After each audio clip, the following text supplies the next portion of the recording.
Bareskrim Polri resmi menaikkan kasus temuan kayu gelondongan dalam peristiwa banjir di Garoga, Tapanuli Utara dan Anggoli di Tapanuli Tengah ke tahap penyidikan. Penyidik Ditpiter Tengah menelusuri kemungkinan adanya kelalaian hingga keterlibatan korporasi.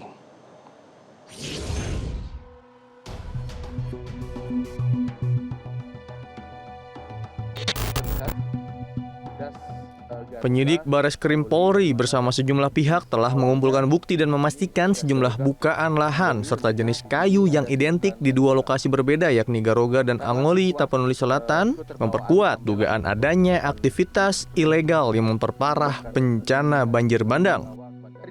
Direktur Tindak Pidana Tertentu Bareskrim Polri, Brigjen Pol Muhammad Irhamni menyatakan pertanggungjawaban pidana baik perorangan maupun korporasi sedang dicari.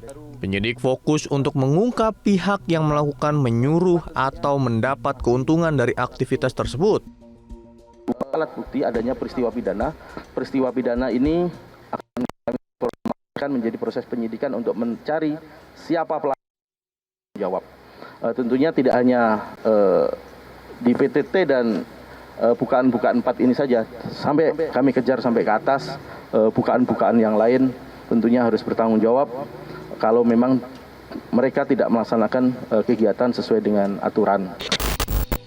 27 sampel kayu gelondongan yang terbawa arus diambil untuk mendalami asal-usulnya. Kepala Desa Garoga dan sejumlah saksi sudah diperiksa guna mendalami soal kayu gelondongan. Polisi juga menggandeng ahli untuk mendalami jenis dan spesifikasi kayu-kayu gelondongan yang disita itu. Di TKP juga ditemukan 3 alat berat berupa 2 ekskavator dan 1 bulldozer.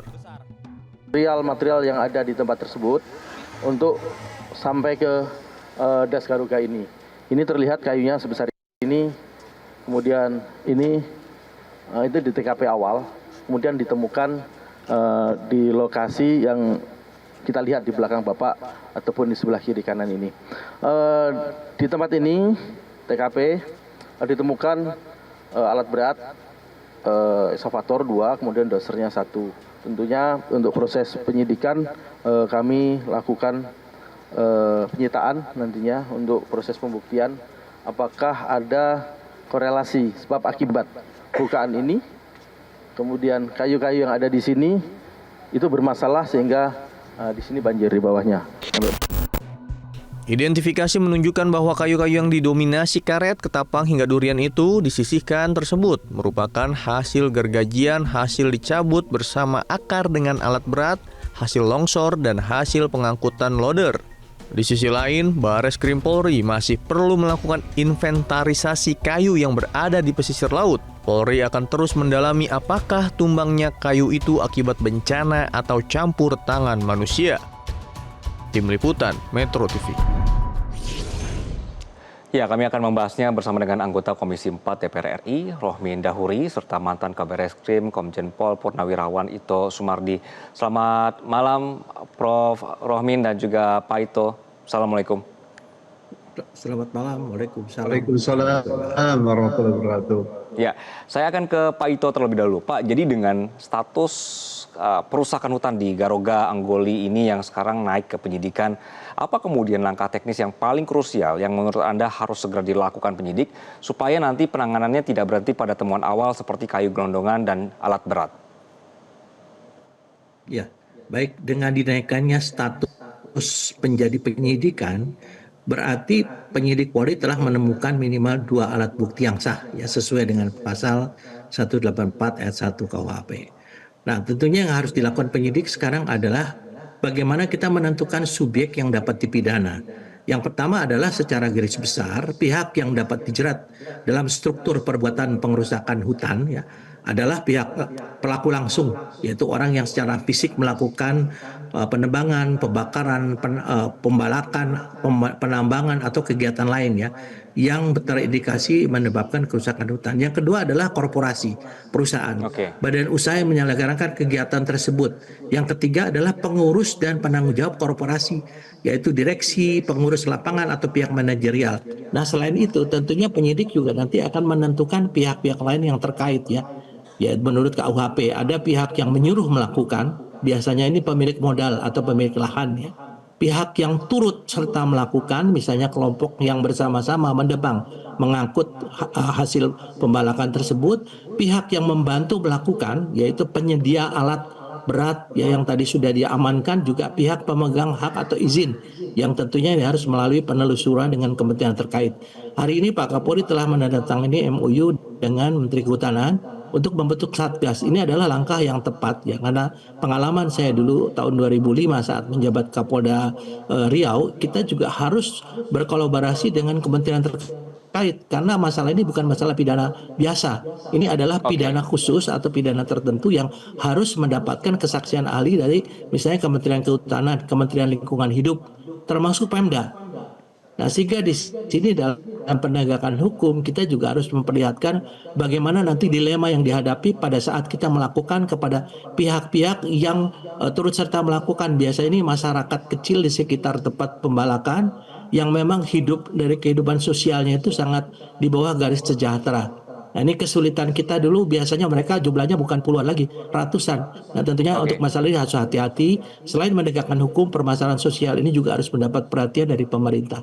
Demikian. Oke, Pak Ito, kemudian apa kemudian yang teknis yang wajib dilakukan penyidik ya, mulai dari audit izin, pemeriksaan beneficial owner, sampai ke penelusuran aliran dana, ini untuk memastikan nanti yang disasar itu aktor struktural, jadi bukan hanya pelaksana lapangan, Pak. Ya, yang pertama harus dilakukan adalah melakukan pengamanan TKP dengan memasang garis polisi. Jadi semua kegiatan harus dihentikan, baik itu adalah ilegal izinnya ataupun legal. Ya, saya kira ini kan memang penyebabnya harus dilihat dari dua masalah ya, dua faktor. Pertama karena faktor alam. Dengan curah hujan yang sangat tinggi, apalagi diikuti dengan siklon ya, itu kan pegangan atau aliran air itu tidak ada lagi tertahan oleh akar-akar kayu ya, sehingga menimbulkan satu aliran air yang sangat deras. Nah, sementara pola yang dilakukan oleh para penebang kayu ini, baik legal maupun ilegal, adalah mereka menempatkan di sungai. Kemudian diikat, ditarik oleh tongkang ke somil-somil yang berada di sekitar sungai. Nah, kita lihat nanti di sana apakah dari kayu yang ditemukan oleh penyidik itu ada tanda-tanda yang menunjukkan memang kayu legal ataukah memang tidak ilegal. Tapi kalau menurut saya, kalau melihat dari data-data yang disampaikan oleh Walhi, itu lebih banyak dari penambangan ilegal. Nah, ini tentunya harus lebih cermat penyidik untuk menentukan barang bukti ini sehingga bisa dibawa kepada kasus pidana. Baik, saya ke Prof. Ya, Prof, jadi kalau menurut Anda, menurut Komisi 4 sendiri, aspek apa yang kemudian perlu dipastikan lebih dahulu? Legalitas kayunya, aktivitas perusahaannya, atau tata kelola hulu dasnya? Supaya misalnya konteksnya terbaca secara objektif begitu, Prof. Pertama kami DPR RI khususnya Komisi 4 sekali lagi menyampaikan duka yang mendalam untuk saudara-saudara kita yang terdampak ke banjir yang maha dahsyat ini.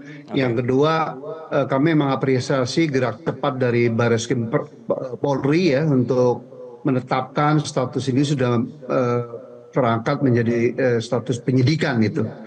Yang berikutnya, kami memang sejak awal sudah menduga bahwa ada sementara oknum pejabat yang mohon maaf, statementnya atau pernyataannya asbun saja bahwa itu kayu lapuk, nggak mungkin ini.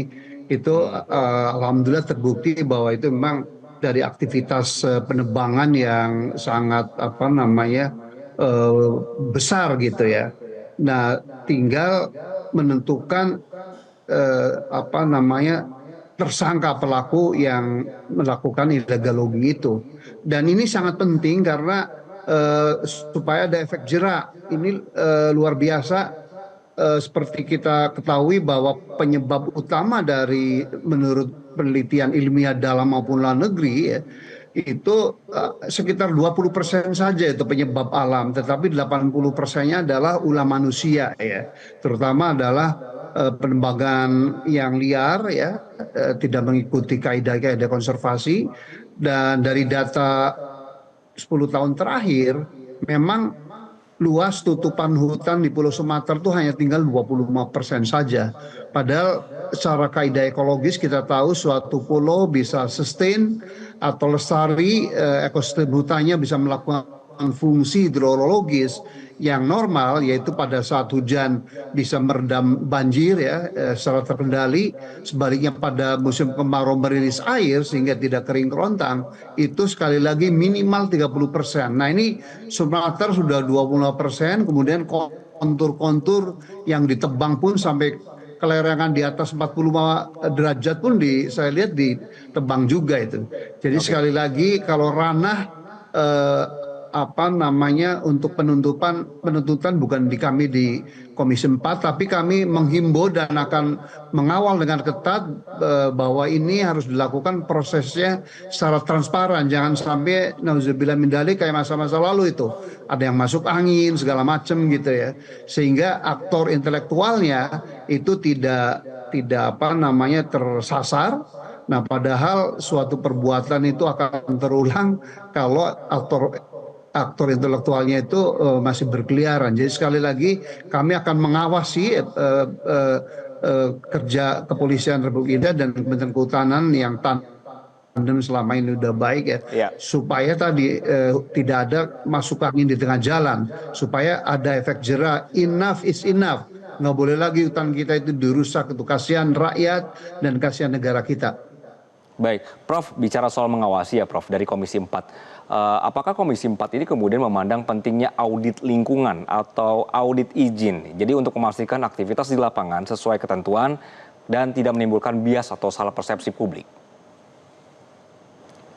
Iya, pendeknya kami di Komisi 4 akan menggunakan seluruh perangkat atau tatanan hukum gitu ya, yang tadi supaya hukum ini ditegakkan secara adil dan berwibawa. Yang memang berbuat salah ya harus ditindak supaya ujung-ujungnya nanti efek jera bisa terlaksanakan. Kami di Komisi 4 sangat intens ya mengundang atau rapat dengan Menteri Kehutanan Pak Raja Juliantoni minggu lalu pun sudah kami panggil ya. Kalau kepolisian ranahnya memang di Komisi 3 itu, tetapi kami pun antar komisi berkoordinasi di DPR saling memberikan informasi dan feedback gitu. Oke, saya ke Pak Ito. Dalam konteks keadilan lingkungan, seberapa penting kemudian menggunakan pendekatan follow the money agar penyidikan ini benar-benar mengarah pada pihak yang mendapatkan keuntungan ekonomi terbesar dari perusahaan hutan, Pak? Ya, terkait dengan penjelasan Prof. Rohimin yang beliau memang pemerhati lingkungan dan tadi yang disampaikan tentang audit lingkungan, ini juga tentunya bukan hanya para pelaku saja, tapi para pemberi izin. Ya kan kalau memang di Prof. Rohimin tadi menyampaikan minimal 30%, kenapa sampai sekarang 25%? Apakah tidak ada audit lingkungan? Nah kalau begini kan kita juga harus memperhatikan kementerian atau instansi yang memberikan izin itu ada kemungkinan apakah indikasi ada korupsi atau gratifikasi. Jadi bukan hanya kepada para pelaku daripada penebangan itu saja, tetapi juga kepada instansi yang memberikan izin. Kan logikanya kalau misalnya secara audit lingkungan itu mengatakan harusnya hutan di sana itu tinggalnya tidak boleh lebih daripada 30%, ternyata sekarang tinggal 25%, tinggal ditelusuri mengapa izin ini dikeluarkan. Nah ini tentunya juga harus melibatkan juga teman-teman dari mungkin Kejaksaan Agung ataupun KPK ya, sehingga penanganan masalah ini betul-betul komprehensif dan jangan sampai hanya yang ditindak adalah para pelaku daripada penembangan atau pembalakan itu, tetapi juga para pemberi izin. Ya kan ini lingkungan sudah rusak. Nah kemudian biasanya dulu kami masih ingat bersama Prof. Rohimin kita melakukan moratorium ya. Jadi untuk bagaimana menghijaukan kembali hutan, nah ini tentunya harus ada pengkajian atau evaluasi untuk mungkin membatalkan atau mencabut izin-izin meskipun perusahaan itu secara legal diberikan pemerintah. Gitu. Pak Ito, maaf saya potong. Kalau misalnya pemberi izin, tadi kan Bapak sempat ngasih usul pemberi izinnya harus dikejar juga begitu ya. Kalau pemberi izin ini ternyata dari level perusahaan atau kementerian, Pak Ito, apakah ada mekanisme khusus agar proses penyidikannya ini nanti tetap berjalan tanpa terhambat birokrasi? Ini pengalaman saya dulu tahun 2005, kita kan saat ini sudah dilakukan Satgas ya, MOU Satgas, yaitu yang dibentuk Pak Kapolri dengan Kementerian Kehutanan, mungkin juga dengan lingkungan hidup ya, tentunya dengan Kejaksaan, KPK, dan ini harus ya, karena bagaimanapun juga kan kalau kita mengikuti pendekatan kausalitas, ada akibat, ada sebab. Nah, sebabnya ini harus dikejar, bukan hanya daripada faktor pelakunya saja, tetapi faktor orang yang mengapa memberikan izin sementara, apakah sudah dilakukan analisa daripada dampak lingkungan atau tidak. Nah, ini tentunya ada pendalaman tertentu yang harus dilakukan oleh fungsi lain selain fungsi Tipiter Barreskrim ya. Saya kira itu yang mungkin harus kita lakukan. Oke, baik. Saya terakhir ke Prof. Jadi bagaimana mengawal penyidikan ini tanpa adanya tekanan politik atau juga prasangka, Prof? Ya, saya optimis ya karena ini kan sudah solid ya dengan shock banjir dengan dampak yang sangat dahsyat ya. Insya Allah semua komponen bangsa baik di legislatif, eksekutif, termasuk kepolisian, kejaksaan udah solid, nggak ada yang main hengki-pengki ya, atau mengambil Anda yakin itu, Prof? kesempatan dalam kesempitan. Ya, aku yakin, dan kan ini terbuka ya di semua komponen bangsa bisa melihat, bahkan rakyat pun bisa menggunakan aktivitas netizennya ya untuk memviralkan, karena kalau viral nggak ada justice. Tapi yang saya ingin tekankan, Bung Anggi ya, ke depan ini nggak boleh lagi persyaratan minimal dari kelestarian ekologis itu dilanggar. Seperti saya katakan tadi, sekali lagi minimal 30% wilayah hutan itu harus dipelihara. Yang saya sedih Pak Ito, di Pulau Jawa itu berdasarkan data Citra satelit yang terakhir yang sangat valid itu hanya 17%. Maka sebenarnya bukan hanya Sumatera ini, kalau kita tidak benar-benar serius dan ikhlas dan tuntas, sangat boleh jadi pulau-pulau lain itu hanya menunggu giliran gitu. Yang kedua adalah Mas Anggi, mengenai kualitas hutannya itu sendiri. Jadi harusnya selain tata ruangnya sudah tegak, minimal 30% harus kawasan lindung. Yang kedua, kualitas hutannya, tegakan kayu, kepadatannya pun harus diperhatikan. Maka zaman dulu itu ada sistem silvikultur atau penebangan tebang pilih tanam Indonesia. Jadi kalau tebang harus pilih-pilih, termasuk diameternya, posisi kelerengannya, dan terakhir harus ditanam kembali. Kalau itu terjadi, insya Allah hutan bukan hanya bisa melindungi ekologi, tetapi juga akan membuahkan manfaat ekonomi dan kesejahteraan. Oke, sama-sama kita kawal ya Prof, Pak Ito, dan jangan sampai hal ini terjadi lagi begitu, karena ini hutan kita bersama. Terima kasih Prof, terima kasih Pak Ito atas perspektifnya di malam hari ini. Selamat malam. Terima kasih Prof. Download Metro TV Extend sekarang.